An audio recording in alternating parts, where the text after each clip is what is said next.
Today we're going to continue part 4, the last part of our book, Lost. To summarize what happened last time, David and Kelly were attacked by a moose, and they took off running, and now they are really lost out in the woods. They have no idea where they are. Chapter 10, Thunder and Lightning. What was the good news? We didn't see the moose. What was the bad news? We didn't see the stream.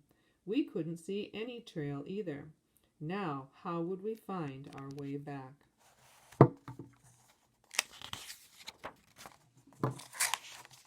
Maybe we could climb a tree, Kelly said. Then we could see how to get back to the cabin. That was a good idea, but none of the trees had branches low enough to climb. I didn't want to say what I was thinking out loud, but Kelly said it. We're really in trouble. I slumped on the ground. Callie sat next to me. I'm too tired to go any farther, I groaned. Me too, she said. Besides, it's getting dark. She was right. The sun wasn't as bright as before. Was it setting already?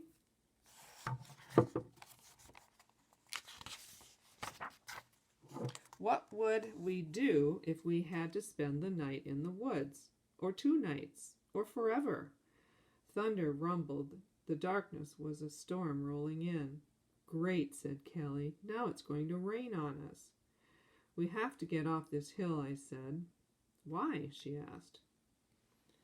I didn't want to tell her I'm terrified of lightning.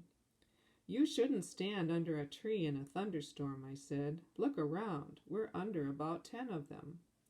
Lightning split the sky. Thunder boomed. Suddenly, we weren't so tired anymore. We raced down the hill.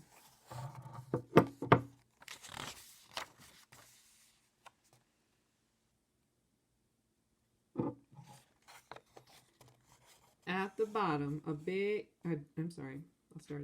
At the bottom, a giant rock made a kind of cave. We huddled under it. Rain poured down. Flashes of lightning lit everything up. It was as bright as a searchlight. Was anyone searching for us?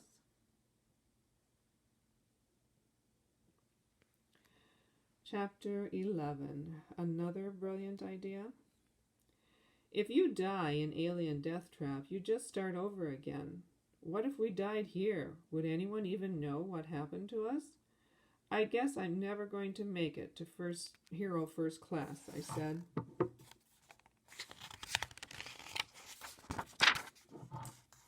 Hey, you were a hero back there in the swamp, Kelly said. What about me? If we don't find our way out, I'll never finish my book. Is that what you're always scribbling? I asked. It's called writing, she said, not scribbling. Thunder boomed again. So what kind of book are you writing? I asked. Anything was better than thinking about the storm. If you must know, it's about this girl named Claire, Kelly said. She's smart and brave and strong, and she saves the world from a pack of evil rats.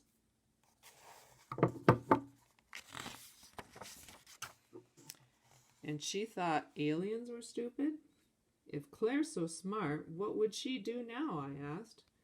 Callie frowned at me. Then she reached for the backpack. That was really smart, what you did with the moose, Callie said. Now we need to be smart again. I leaned in to see what she was doing. Maybe, just maybe, she had a way to save us. Chapter 12, A Way Out. Callie pulled out what she had left of the map.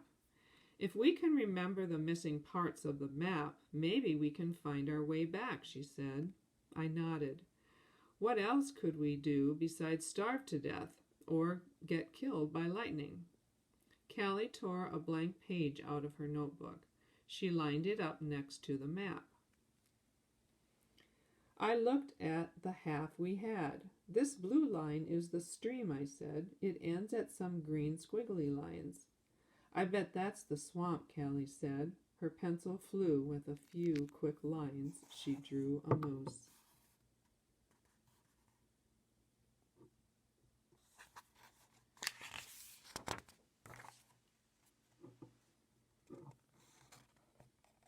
Pretty good, I admitted. Draw me tricking the moose. Callie drew a skinny boy waving his arms. Draw bigger muscles, I said. Way bigger muscles. She rolled her eyes, but she drew in some big biceps. In one corner of the map, curved lines crowded together. That looks like a hill, I said. We learned that in geography class. I think it's the hill we're sitting under, Callie said.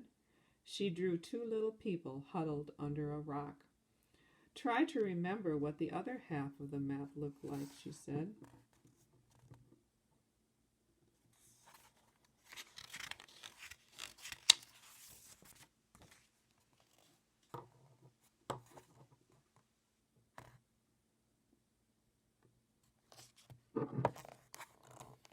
It had a lake and a cabin right here, I said. Callie drew the lake on the blank sheet of paper. She drew a boat on the lake and she filled up the boat with fish. Fishing didn't seem so bad anymore.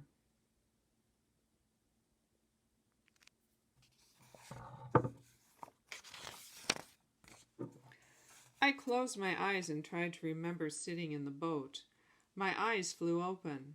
The stream does flow into the lake, I said. Or out of it. That's where Dad and your mom were catching all those fish. We just followed the stream the wrong way.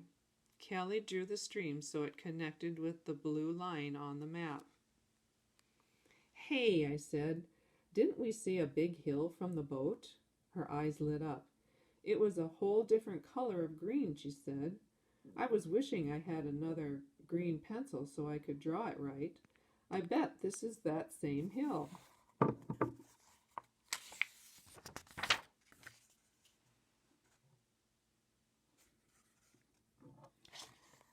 Callie stared at the map for a long time. Then she drew a line from the cabin, through the woods, to the stream, to the swamp, to the hill. She put an arrow on the map.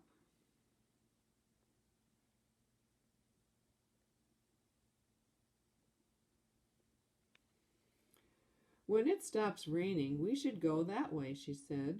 She pointed to the arrow. That's where the road should be.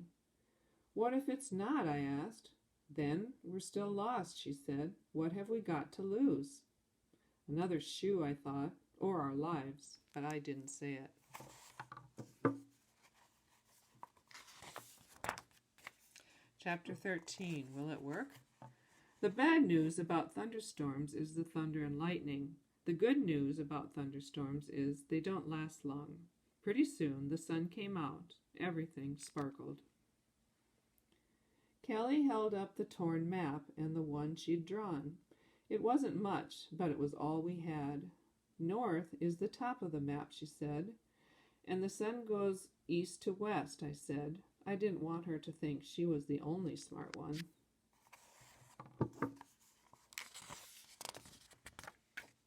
Callie turned in a circle. She said, that way should be east. She pointed off to her left. Say that again. She pointed off to our left. And that way should be the road. Callie led us through the trees. I followed her. Every couple of minutes, she checked the map. Sometimes she changed direction a little. And then the trees opened up, and there in front of us was the road. My scratches hurt, my bug bites itched, my foot without the shoe was sore. I was hungry and thirsty, but I didn't care. We were saved.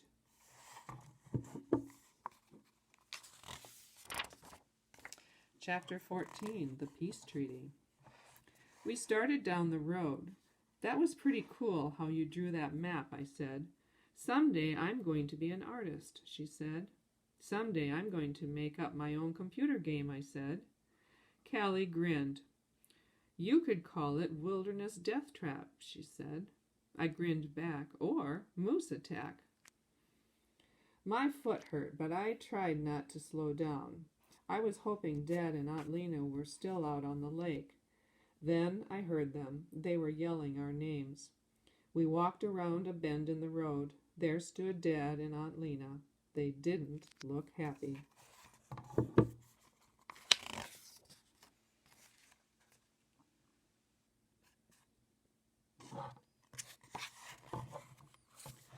Where have you two been? Dad demanded. We've been calling and calling. We came in early because it rained, Aunt Lena said. Where were you? Callie and I looked at each other. On a hike? We both said.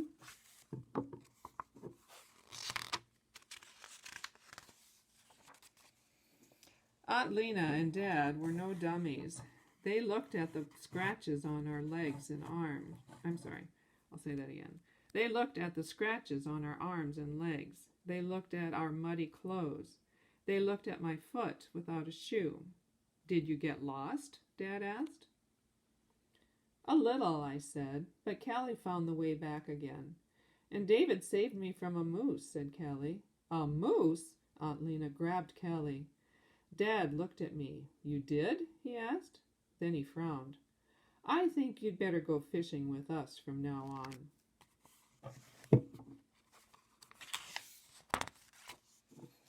Sometimes in Alien Death Trap, you have to make a peace treaty with another player to get what you want. I have an idea, I said. What if we go fishing, but just for half the day?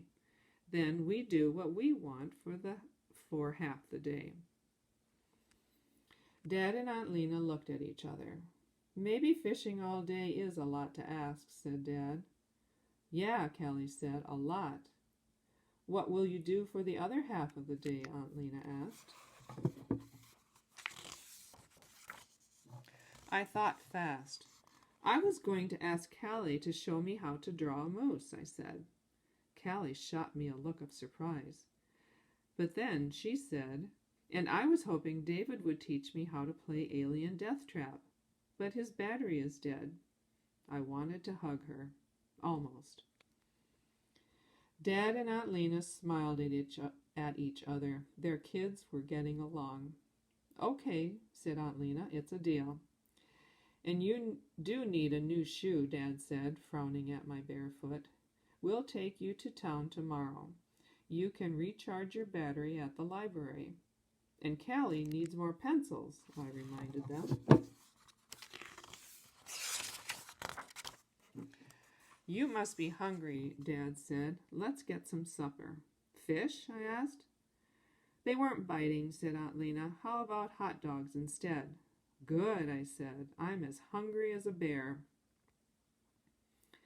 I've been thinking about good news and bad news again. The good news is it's summer, and a very large moose decided not to eat me for lunch. And tomorrow we're going to town. And I've got a cousin who's really not so bad.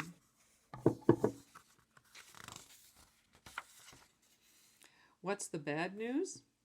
I'm too tired to think of any. I think I'll just stick with the good news for now. So we see a change in Callie and David in this story, don't we? After having spent all that time out in the woods lost, they actually have learned how to get along with each other and become friends. So we see a change in them. All right, thank you. Bye.